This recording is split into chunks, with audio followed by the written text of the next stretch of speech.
Hi class, so today we're going to take notes over the next debate style, and it is called public forum. So make sure you're writing this down somewhere, either on a Word document or a notebook, wherever you've been keeping your debate notes. So with debate, some things to keep in mind and things you shouldn't do um, is don't be overly passionate.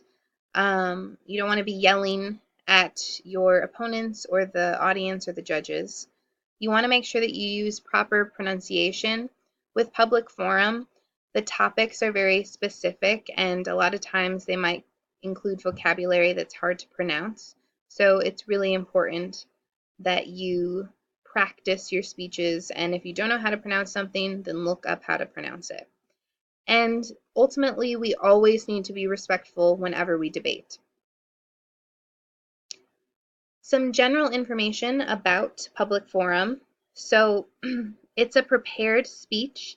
Um, every single person, every single student in the class is going to have the same topic, and it's actually the national topic for the entire debate organization. So we're going to be looking at the October topic, and it is the topic that everyone across the nation is doing. So we'll look at the topic and you'll prepare a speech about that topic. Public forum also has crossfires, which are also known as Q&A, cross examinations, and finally there's rebuttals. So it's very similar to extemporaneous, except you are much more prepared than extemp. You're not speaking as much on the fly. You have more research, you have more prepared speeches written down. However, you still need to react to what your opponent is saying. Something different about public forum is that there are partners. So you will be able to pick your own partner. Make sure it's someone who's reliable, because you will both be responsible for writing a speech. One partner will write the pro speech and the other partner will write the con speech. The reason why you want two speeches is because you're prepared for either side of the argument depending on what side you get. In total, there's 4 students competing and having a debate at the same time. So it's teams of 2 against teams of 2, okay? So it's 2 against 2. You compete for the vote of the judges, and where the class is going to act as the judges. Extemporaneous always has kind of average Joe judges. It should be people that can just walk off from the street and decide who the winner is based on what your arguments are. You want to keep your speeches and your rebuttals in a conversational tone.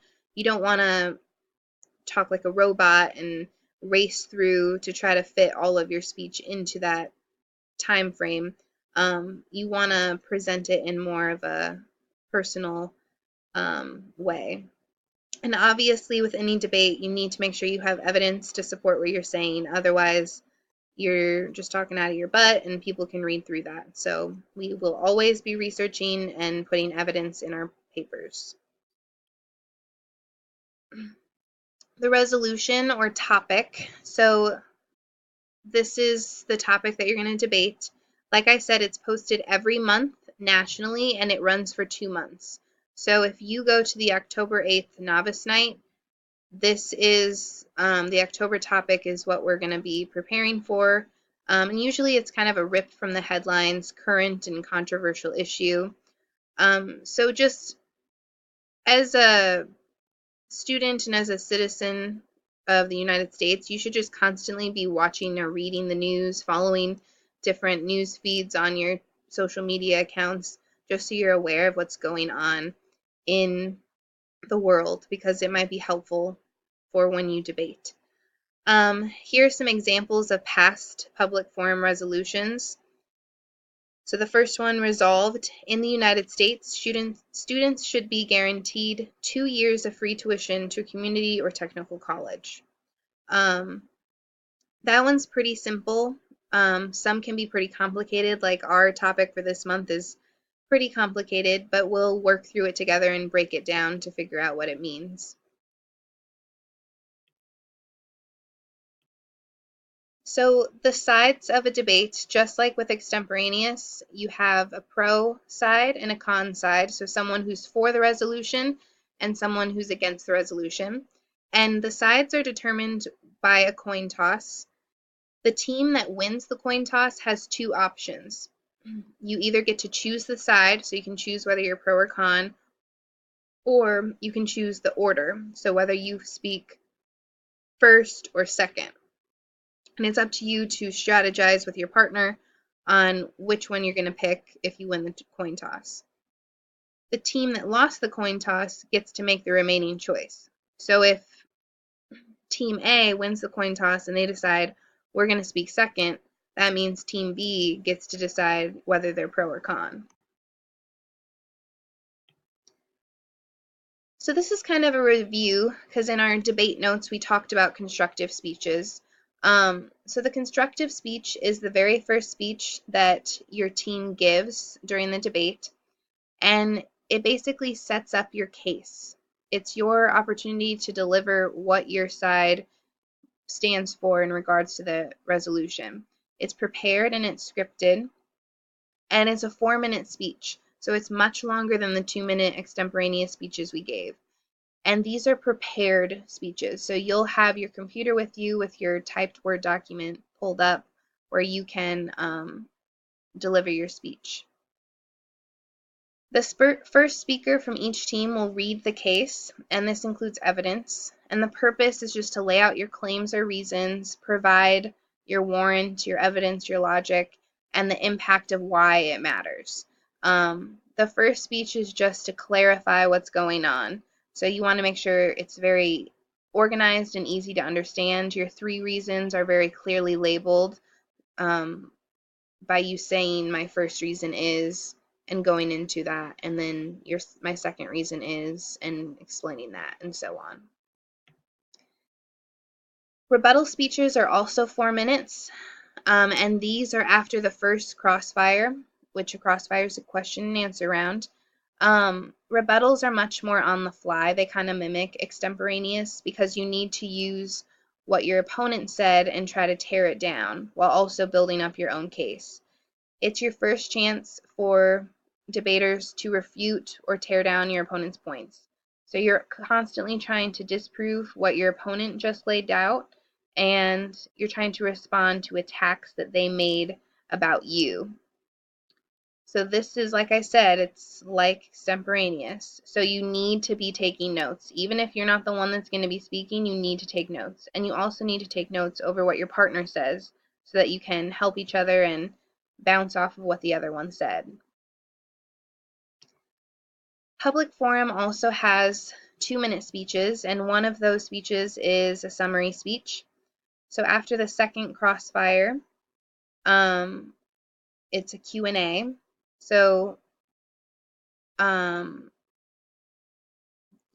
summary speeches are just to provide the purpose of your case and summarize the main issues and advocate for your side. So you can point out basically the summary of what has happened in the debate so far. You can point out areas where your opponent floundered and wasn't successful in countering you. You can point out ways that you successfully countered your opponents. You can bring up more points to support your side.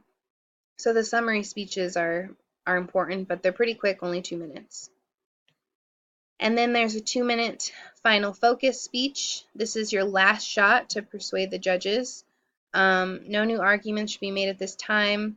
You just concentrate on restating the main points and the arguments and explain why your team should win over your opponent. So the main point of this final focus is just to urge the judges to vote for your side. And the last part of public forum is there are 3 crossfires, and each crossfire should have a little bit more of a specific focus.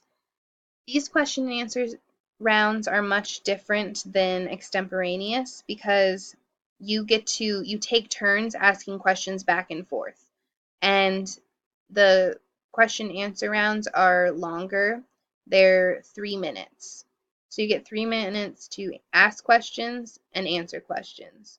And you should alternate question asking so that each team gets to ask questions.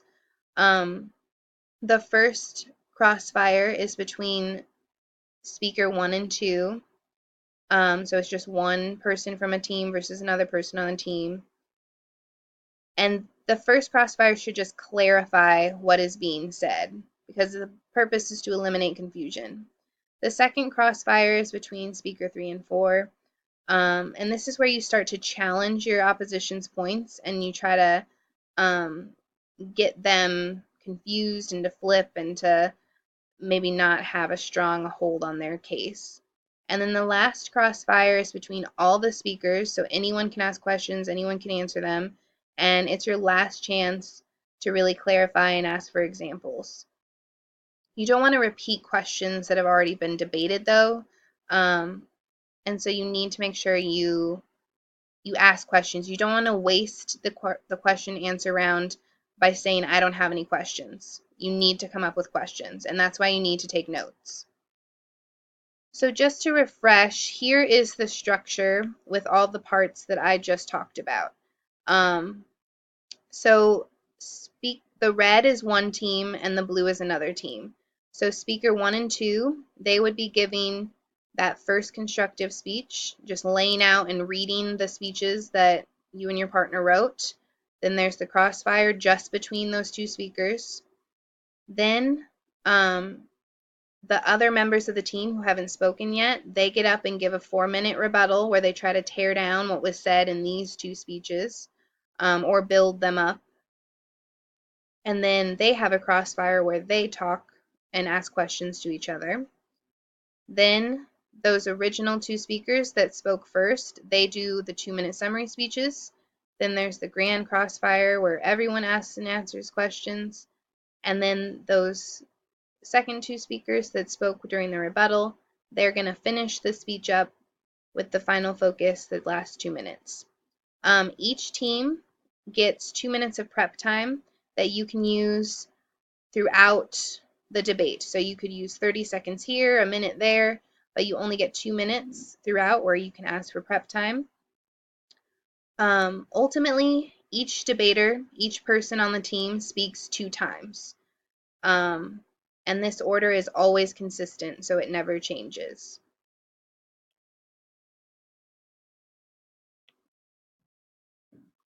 So like I said, there is prep time.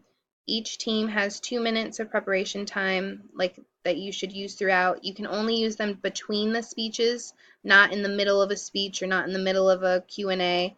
And during that time, the partners, you can like talk to each other and whisper to each other.